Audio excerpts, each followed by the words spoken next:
mempengaruhi tidak hubungan antar kedua variabel itu.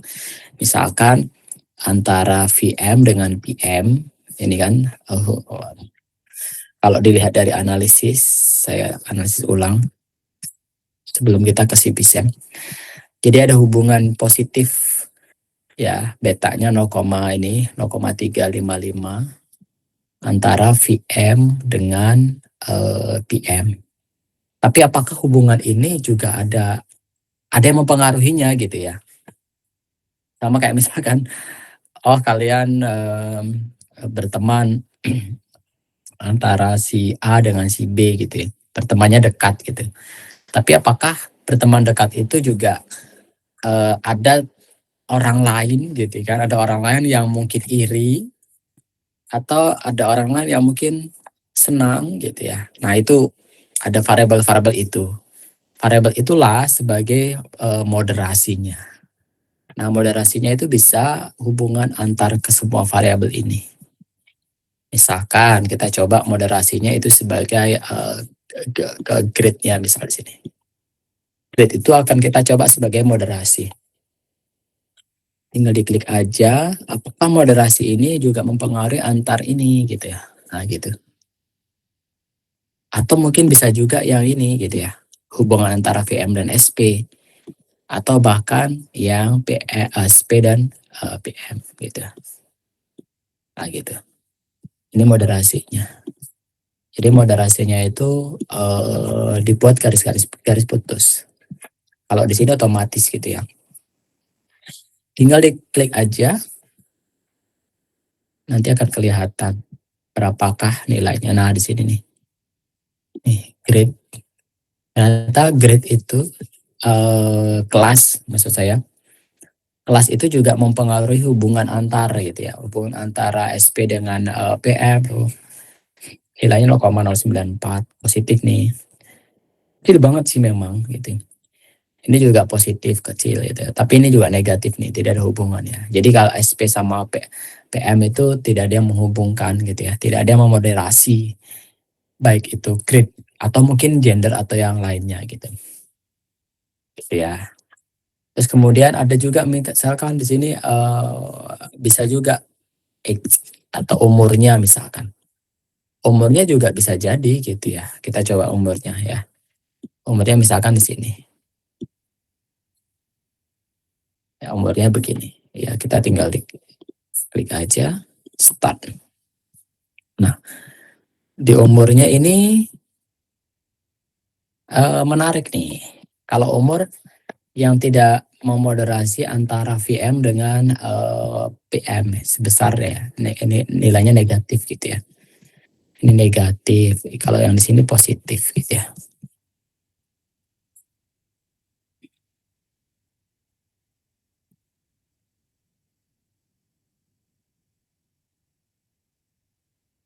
Nah, yang dilihat yang ininya. Jadi kalau yang memoderasi yang ini nih, ini nilainya kalian bisa lihat di grafik output ini. Ini bisa dilihat di total indirect-nya atau bahkan total effect-nya ini. Ini nilainya nih. Maka grafik ini sebenarnya juga berfungsi banyak selain sebagai mediasi yang ini. Tapi kita juga bisa membuat sebagai moderasinya, baik itu grade ataupun age. Tapi lagi-lagi harus berawal dari teori ya. Apakah memang kelas itu juga mempengaruhi ada hubungan antara VM sama PM dan seterusnya gitu. Ya ini kalau buat moderasi. Nah ini kalau kalian mau meneliti lebih jauh lagi, membuat kemudian artikel dan seterusnya, maka variabel moderasi ini juga penting sih sebenarnya. Jurnal-jurnal juga lebih oke gitu. Jadi ketimbang misalkan 3 variabel ini gitu ya. Tapi mungkin akan ada lebih mungkin sosial ekonomi status dan seterusnya. Ditambahkan di moderasi akan lebih bombastis artikelnya misalkan. Atau bahkan jurnal skripsinya. Gitu ya. Ini di bagian mediasi dan moderasi. Ya. ini tinggal ditambahkan aja. Oke, ini ya. Nanti tinggal sebenarnya kalau yang Smart PLS tinggal diklik-klik aja atau bahkan dilihat di bootstrappingnya. Nah, di sini nih. Ini nih hubungannya nih besar. Kalian bisa lihat total efeknya di masing-masing tuh. Ini jadi antara X dan value. X versus value ke SP gitu ya. Jadi nilainya 0,425 tidak signifikan sebetulnya. Walaupun dia positif gitu ya. Tapi P value-nya lebih dari 0,05 itu. Itu ya. Nah, menariknya di sini antara VM dengan PM moderasi dari umur itu nilainya itu negatif ya. Tapi dia P value-nya kurang dari 0,05 itu. Menarik ini sebenarnya. Gitu. Nah, di sini lebih jelas lagi untuk melihat posisi ini lebih detail lagi gitu ya. Berapa alfa P value-nya gitu ya. Terus kemudian beta-nya gitu. Itu kalian bisa lihat di bootstrapping-nya. Tapi kalau gambarnya jangan ini yang ditampilkan nanti, tapi gambarnya gambar yang PLSM-nya. Tapi kalau yang di sini kalian bisa gunakan apa namanya summary dari total indirect dan direct effect-nya gitu. Iya. Ini kalau di bagian ini. Jangan ini yang di gambarnya jangan ini, tinggal gambarnya yang pakai PLSM gini. Nah, ini gambarnya yang ditampilkan. Oke. Nah, ini kalian bisa atur-atur sendiri misalkan gitu ya. Lebih gitu. Mungkin akan lebih menarik ya. Ini juga bisa ditarik-tarik begitu. Lebih apa namanya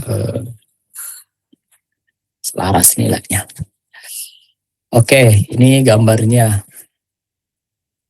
Tinggal di export as image. Nah, selanjutnya saya akan coba ini yang di bagian Smart PLS untuk kategori moderasi yang ini antara 3 variabel ini dan mediasi dan moderasi.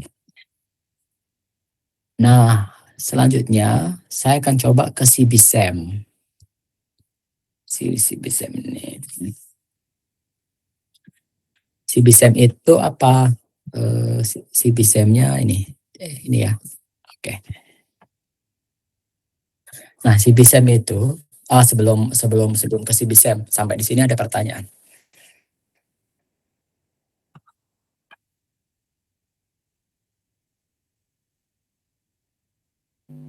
Tidak ada, Bapak. Oke, good. Selanjutnya kita masuk ke CBSEM. Nah, CBSEM ini lebih sebenarnya bukan ke kembali lagi kita ke materi awal ya terkait dengan pengembangan instrumen memvalidasi dari suatu instrumen gitu ya. Instrumen itu seperti ini.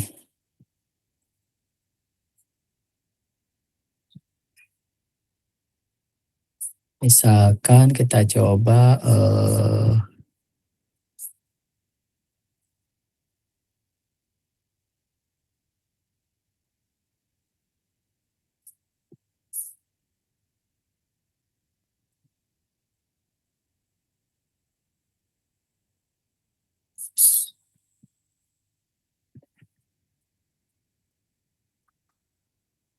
nah ini ya. Jadi di jurnal ini saya ini juga terkait dengan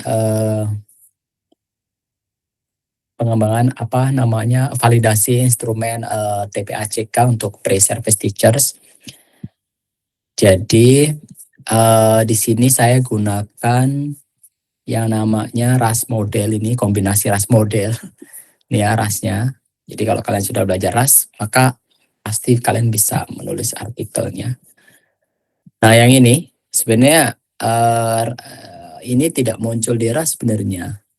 Tapi ini saya gunakan di apa namanya CFA gitu ya. Nah kalau ini jelas ya, ini RAS ya, ini RAS. Kemudian ini juga RAS model, yang ini perambah apa dan seterusnya. Ini um, ini juga ada SEM-nya juga macam-macam ya.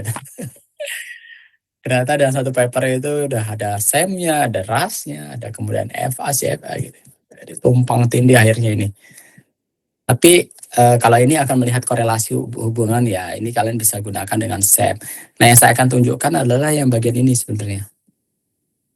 Mana sebenarnya? Nah ini model begini. Model inilah yang kemudian ada dan nampak di Smart PLS 4. Kalau 3 mungkin ada ya, teman saya kurang paham. Bagaimana menghubungkan antar variabel ini gitu. Nah, kalau kita punya instrumen yang ada 3 variabel dengan satu variabel masing-masing ada 5 item, apakah memang, nah kalau kemarin kan kita bahas, kita menggunakan JASP ya. JASP itu berawal dari drag and drop, kemudian nanti muncul statistiknya dan gambarnya. Tapi kalau di Smart PLS kita menggambar dulu kayak gitu. Nah, gambarnya gimana? Kita coba. Gambarnya ya tinggal ditarik aja ini. SP1 sampai 5 taruh sini. Kemudian ini VM1, VM5 di drop and drag taruh sini. Gitu ya. Kemudian kita coba masuk ke sini. VM1 sampai gitu. Ya. Nah, itu kalau ada warna hijaunya berarti udah lurus tuh. Nah, ini nah, kemudian kita akan hubungkan apakah instrumen kita sebenarnya ya, sebelum kita melakukan SEM, apakah memang instrumen kita itu memang benar-benar layak kayak gitu. Maka kita buat korelasi antar variabel. Klik aja yang ada tanda panah kanan kiri. Kemudian ini tanda panah kanan kiri lagi. Terus ini. Jadi semuanya dikorelasikan. Seperti gambar ini nih. Gitu ya. Oke. Nah, kemudian kalau sudah ya udah tinggal klik calculate CB-SEM algorithm. Baru start. Nah, selesai. Tuh, muncul.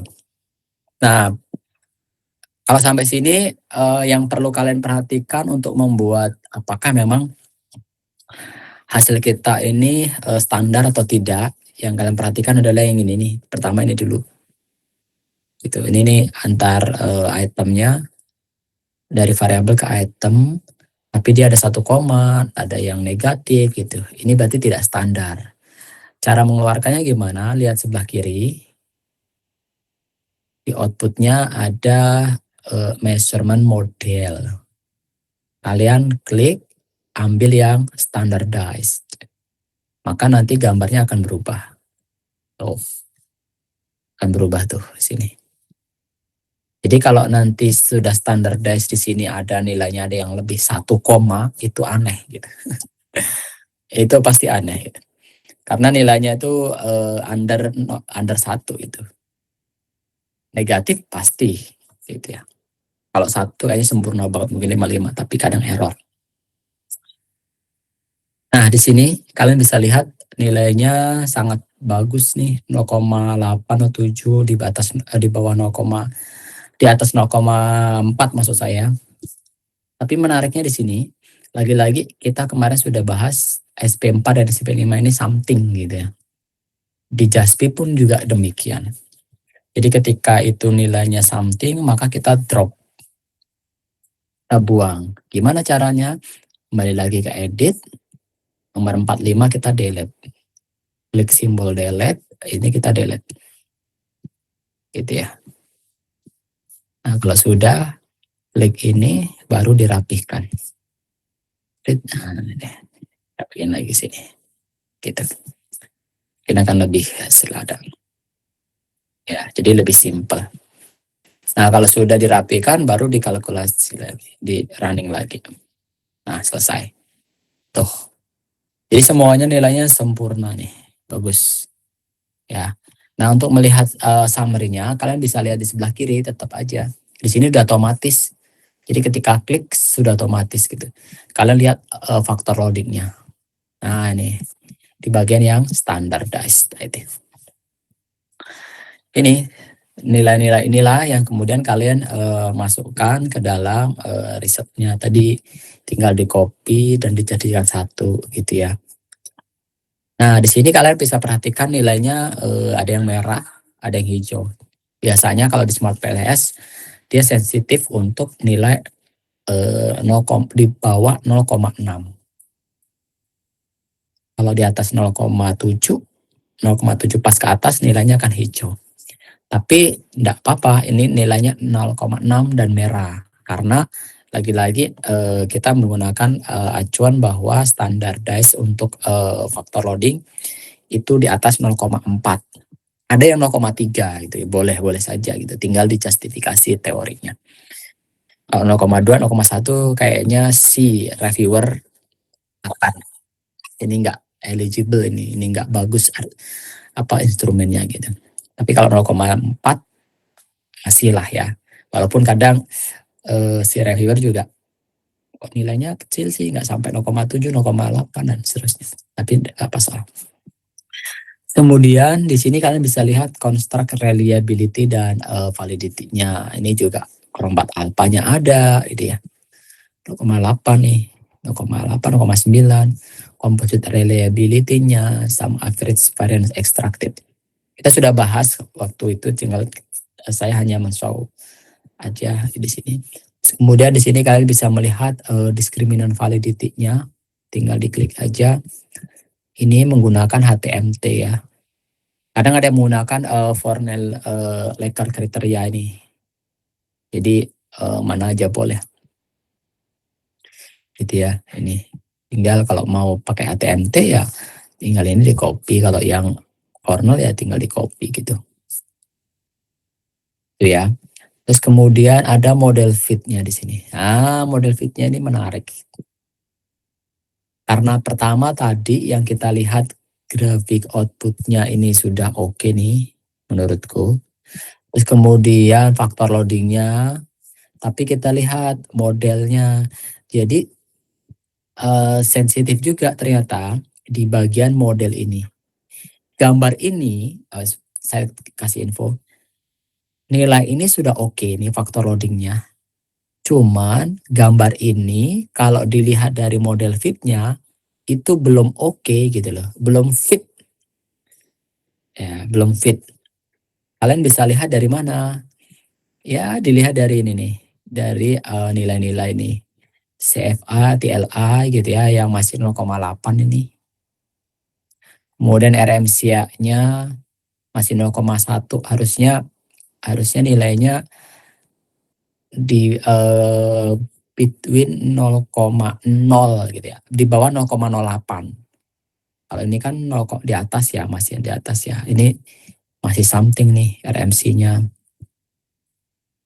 Itu. Kalau SRMR-nya 0,06 itu sudah oke, sudah di bawah 0,08. Nah, bagaimana caranya untuk membuat model ini fit, membuat nilai-nilai ini bertambah, kemudian ini juga berkurang. Jadi RMC-nya berkurang, CFI, TLI-nya ini naik, atau bahkan NFI-nya ini naik gitu. Jadi ini patokannya RMC-an turun, kemudian yang di kategori ini naik gitu.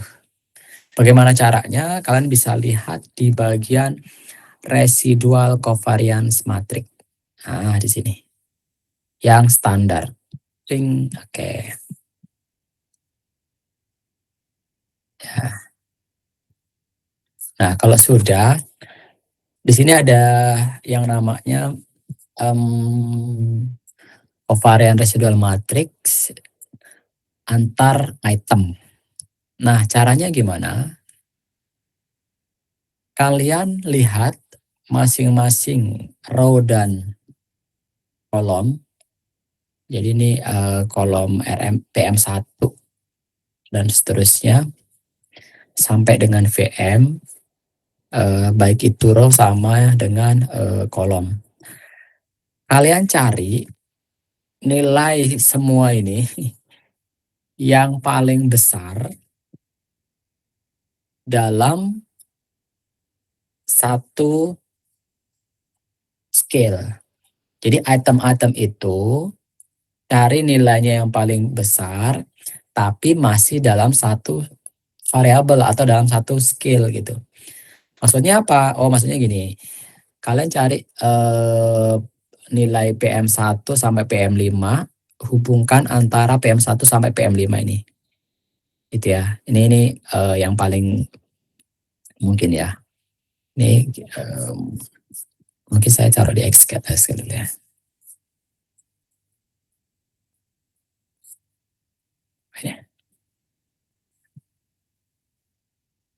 Sebenarnya kalau ditaruh di Excel juga nggak efektif ya. Nah, jadi yang ini, kalian lihat yang ini. Nah, ini satu kelompok nih, gitu. Kemudian ada lagi satu kelompok nih. Ini ya, berarti ini, gitu. Dengan ini, gitu ya. Sorry. Gitu. Nah, kemudian yang ini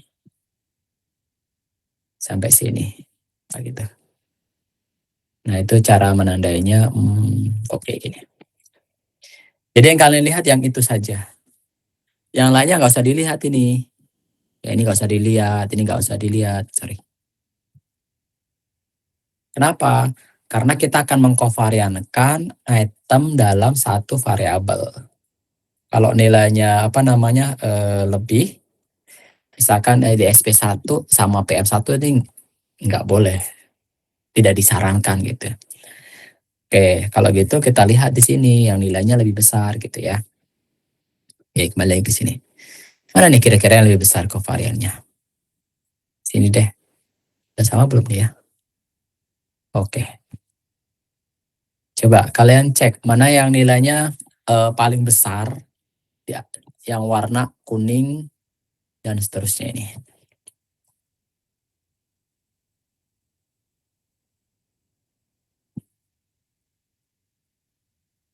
Nih pertama ini ya, tuh PM1 sama PM5 atau PM1 ini sama PM5 ini.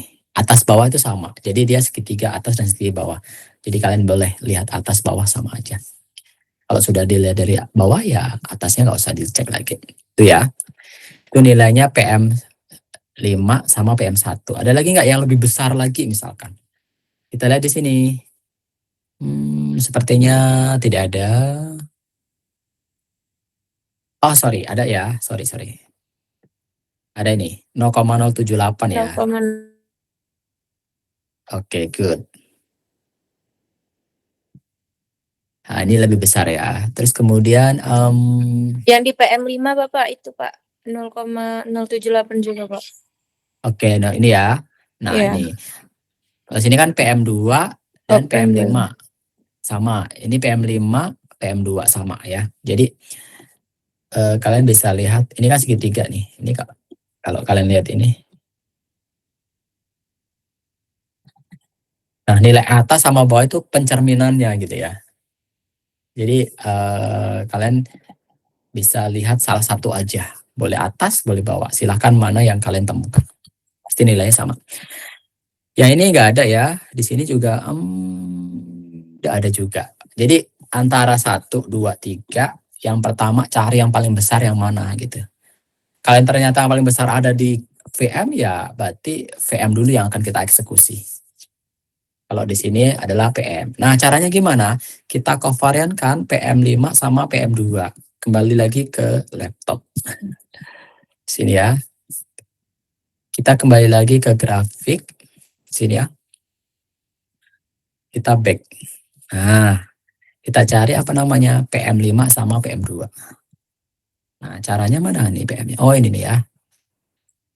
Klik korelasi PM2 sama 5 ini. Dari PM2 ini tarik garis tadi ke PM5. Nah, begitu. Jadi itu namanya covariance. Tujuannya adalah menaikkan CFI dan CTLI dan menurunkan RMC gitu ya. Nah, mirip seperti ini. Nah, seperti ini nih. Jadi kalau kalian bisa lihat ini kalau di sini ada gambar-gambar ini nih covariant namanya. Itu memaksimalkan model gitu ya. Karena tadi model kita belum fit. Nah, kalau sudah dikalkulasi lagi. Nah, gitu ya. Ini sebenarnya ini bisa pet coefficient gitu ya.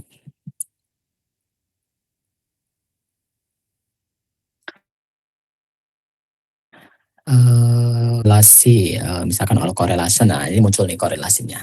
Korelasinya kalian bisa lihat negatif atau ya, tidak masalah. Di sini korelasinya bisa lihat covarian, misalkan covarian ya, boleh. Nah kalau sudah begini, kalian lihat kembali lagi lihat modelnya lagi, klik lagi, tuh. Coba lihat, kalian lihat CFI dan TLA-nya.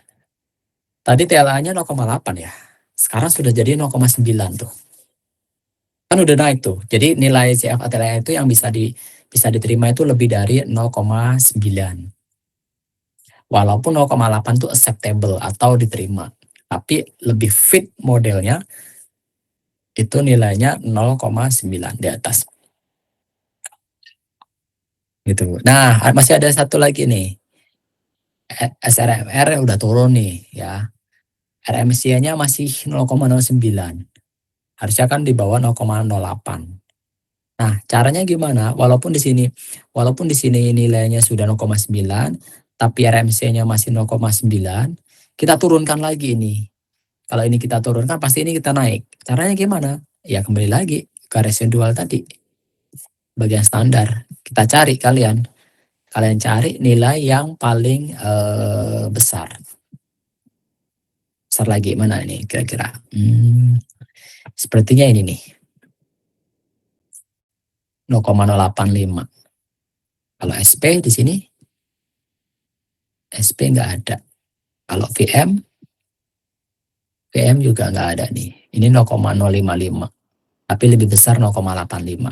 Nah, dikovariankan lagi PM1 sama PM5 nih. Kembali lagi di sini di back PM1 sama PM5. Ini PM1 sama PM5 tarik garis. Nah, gitu. Ada dua lagi nih. Baru dulu dikalkulasikan. Nah, kan muncul ya. Muncul nilai covariance-nya. Kemudian lagi-lagi cek lagi modelnya. Model fitnya mana ini? Nah, ini nih 0,08. 10. Tadi 0,09 ya. Sekarang 0,08. Dan di sini, ini naik bagus nih, 0,93. Ini kita turunkan lagi nih, supaya 0,080. Coba kita back lagi. Oh, sorry. Ini ya, nilainya tadi masih model fitnya masih 0,085. Kita cari di covariant residual matrixnya. Nah, kembali lagi ke sini. Kita cek lagi di sini. Di PM-nya nih, kira-kira PM1 sampai 5 mana yang paling tinggi?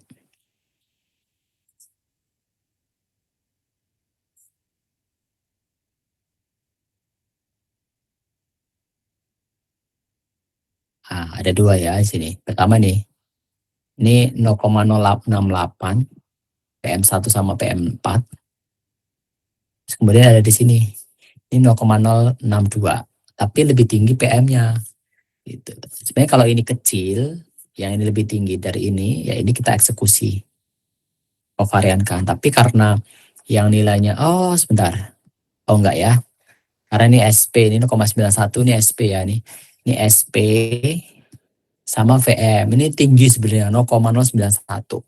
Tapi karena dia bukan dalam satu gerbong, dalam satu variabel, jadi nggak boleh gitu ya. Walaupun nilainya paling tinggi gitu. Yang memungkinkan adalah PM1 sama 4 di sini nih.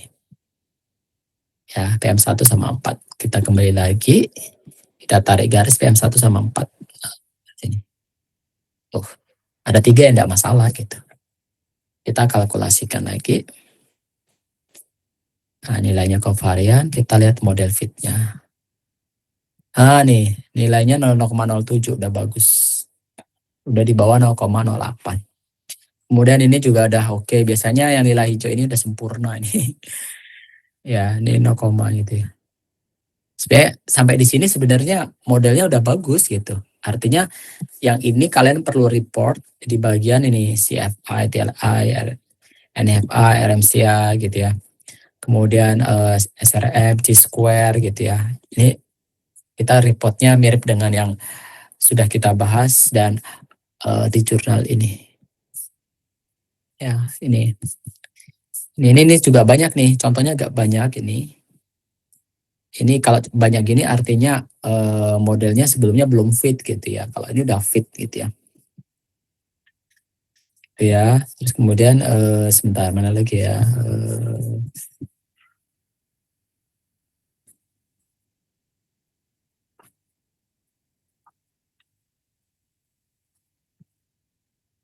Ini.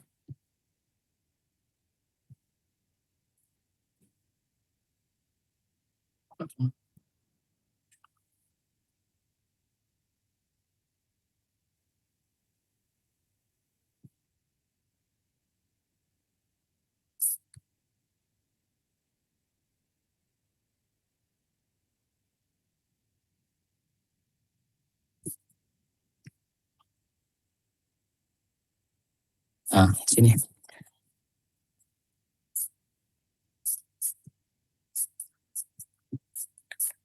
Nah ini ya, kalian bisa lihat di bagian ini. Bagian ini. Nih. Kalian bisa lihat nilai ini model fitnya, jadi kalian bisa tambahkan sini gitu. Itu ya, nilai modelnya di sini CFA, TLI-nya 0,9 semua, RMC, CRMR 0, di bawah 0,08 gitu ya. Ini yang perlu kalian report. Harusnya T-square juga ya, T-square juga boleh dilaporkan. Kemudian loading factor. Kalau loading factor di bagian ini kan sudah ya, tinggal kalian nanti copy paste, lihat contoh artikel tadi bisa dimasukkan. Terus kemudian ada loading factor itu nggak akan berubah pasti di sini. Loading faktornya masih tetap sama gitu ya. Walaupun tadi yang sebelah kanan ini kita kovariankan, pasti loading faktornya itu tidak akan berubah. Kovarian ini tuh tujuannya adalah membuat model itu fit gitu ya, benar-benar oke gitu ya, bisa diterima gitu ya. Biasanya si reviewer juga akan nanya, kalau si modelnya nggak, walaupun loading faktornya ada oke, tapi modelnya nggak fit, ya itu akan dipertanyakan juga itu. Jadi keduanya harus memenuhi gitu ya. Terus kemudian yang diambil gambarnya yang ini gitu ya, yang diekspor yang ini, bukan yang nggak ada ininya gitu. Ya, ini tinggal di copy paste, nanti taruh di Word-nya. Oke, terus kemudian yang di report mana lagi? Sebentar. Tadi ya, kalau sudah fit gini, baru kalian mulai mereportnya loading faktornya, kemudian ininya, rombak alfanya, diskriminannya, kemudian model fitnya gitu. Nah itu yang di report gitu ya. Gitu. Saya pikir itu kalau ada pertanyaan disilakan. Pusing Pak. Pusing. Banyakan kambing kali. Oke, kalau pusing di bagian mana yang membuat pusing?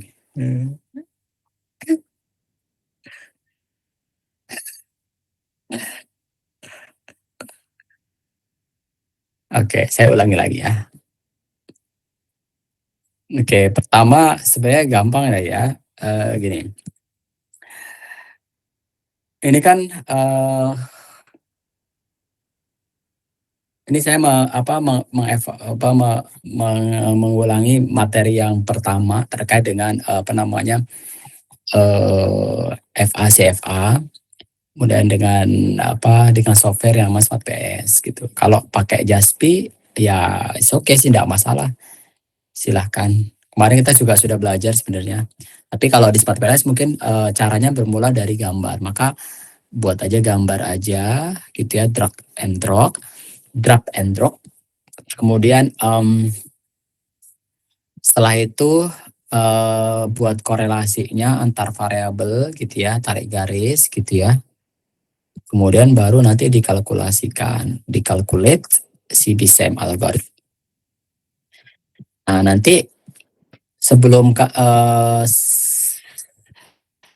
yang pertama kalian lihat adalah di bagian measurement model,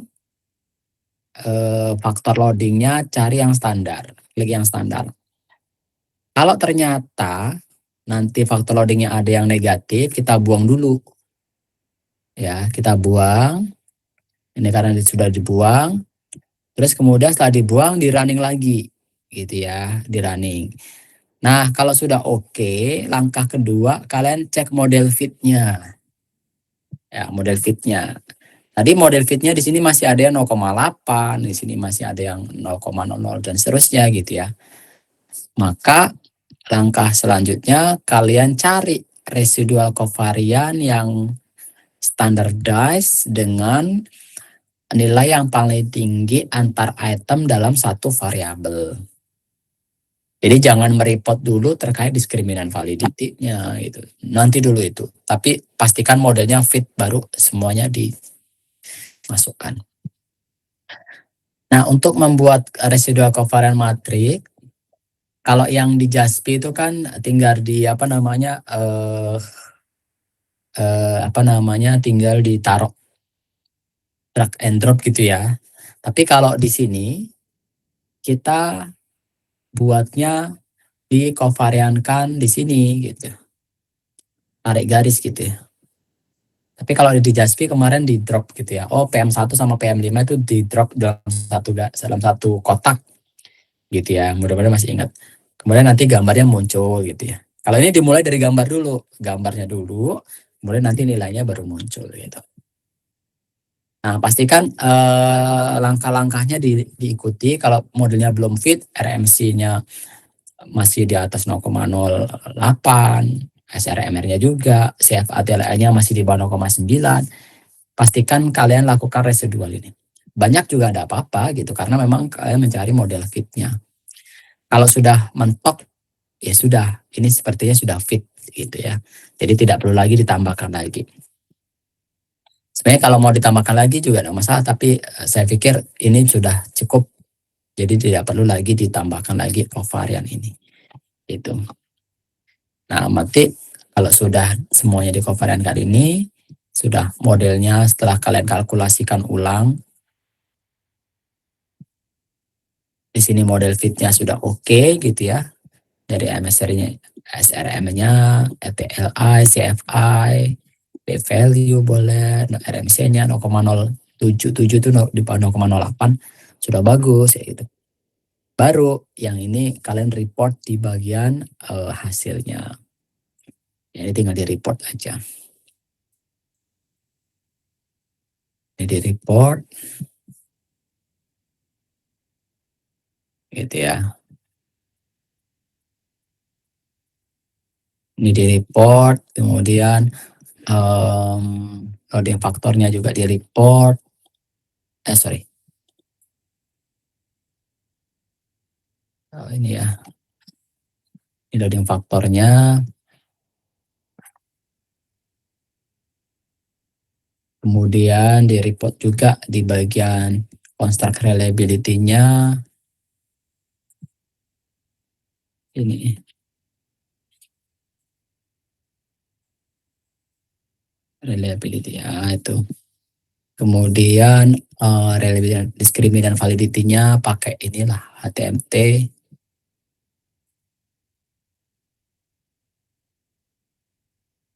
Kemudian di sini HTMT-nya, nah itu di report juga.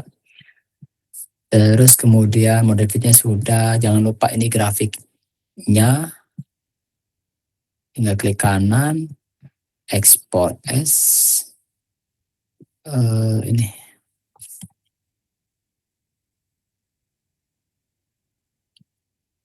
Nah gitu ya.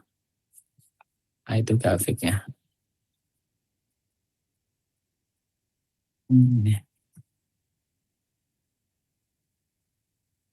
Ini grafiknya. grafik. Nah itu. Nah gini. Udah ini. Loading faktornya sudah. Nah ini sudah mirip dengan artikel ini. Intinya loading faktornya sudah nih. Terus kemudian model fitnya juga sudah tadi. Ini ya model fitnya ini. Tinggal nggak usah semua, yang penting aja. Walaupun semua penting sih. Kemudian HTMT juga sudah. Ini convergent validity tadi udah ya. Pakai ini nih. Nah ini juga sudah, apalagi perompak alpha, omega ini omega nggak muncul di sini ya, tanpa perompak alpha udah cukup sih sebenarnya. Udah tuh selesai. Jadi kalau kalian sudah bisa mengeluarkan yang namanya ini, hasil ini, udah deh. Jadi satu artikel kalian bisa selesai satu. Saya satu jalur script, jalur apa artikel, kembangin instrumen. Gitu. Oke, kurang lebih begitu dari saya.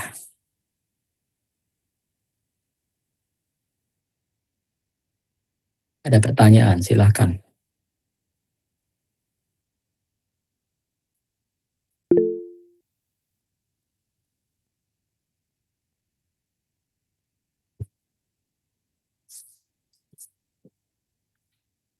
Kalau bingung berarti kita belajar.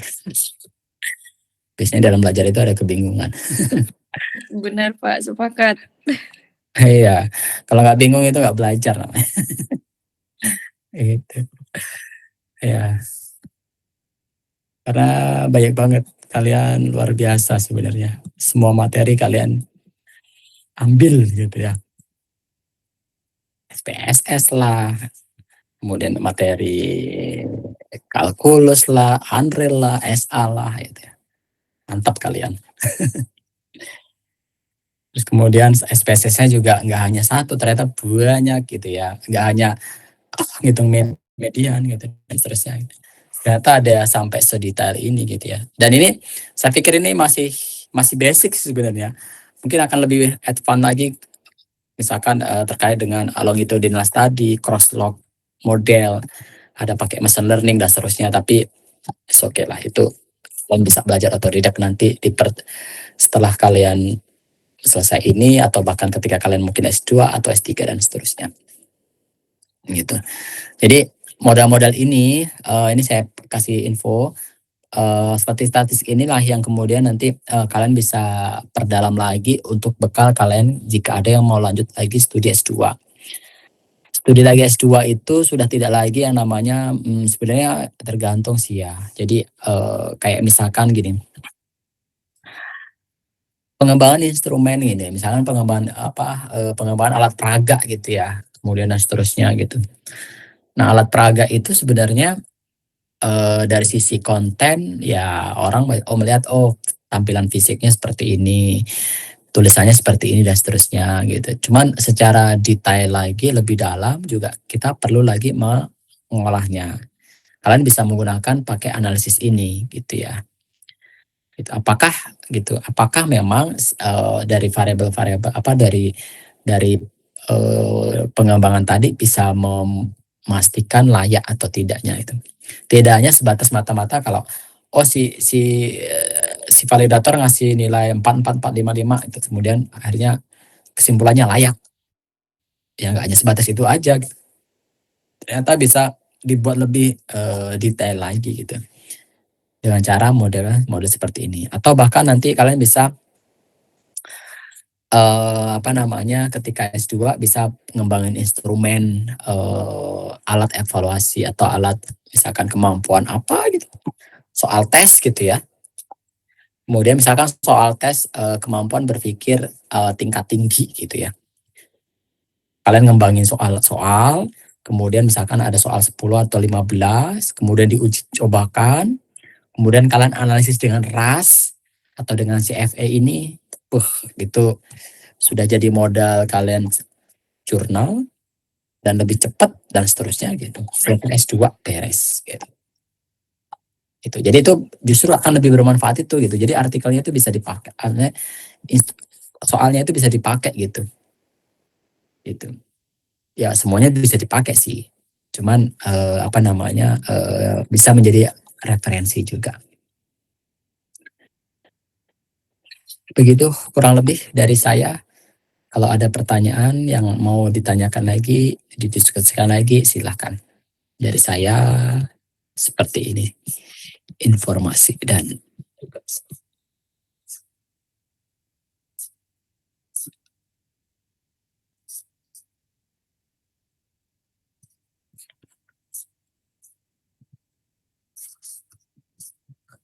kalau ada yang mau ditanyakan.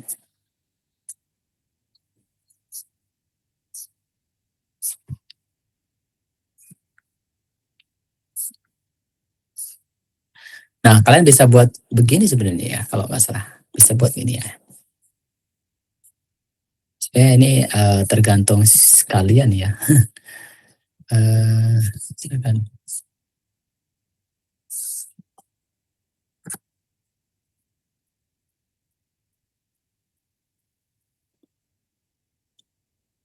Yang ini juga sebenarnya gambarnya bisa di macam-macam ya tadi. Nggak harus.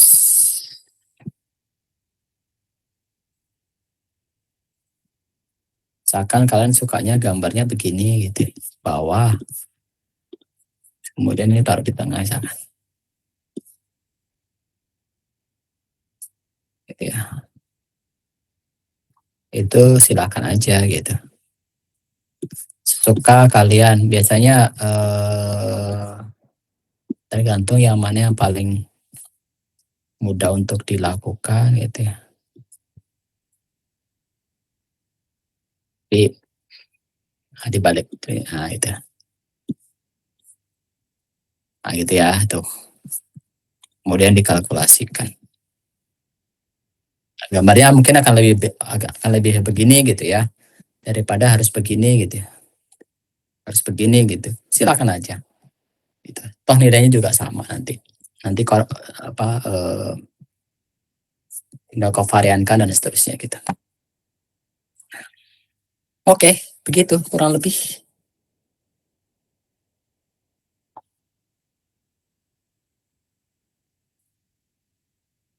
Ini materi terakhir. Kalau ada yang mau ditanyakan silahkan. Nanti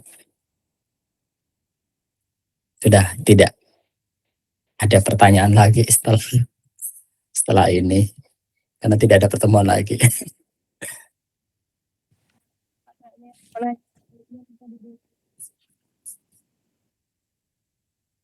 Ini. Saya stop sharing dulu.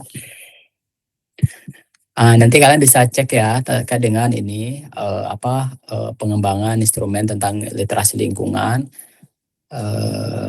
Jadi kalau kalian menggunakan ini bisa buat skripsi kalian. Terus kemudian ada lagi sebenarnya banyak kalau kalian bisa baca lagi jurnal-jurnal saya tentang ras model. Nah ini juga sama. Kalau ini tentang rasnya, jadi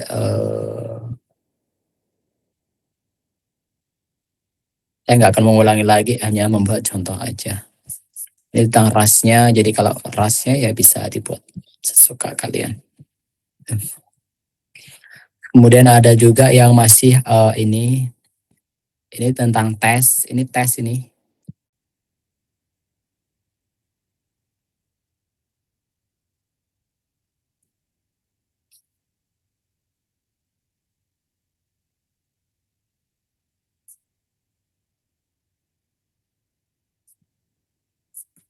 Nah, ini tentang tes, tapi tesnya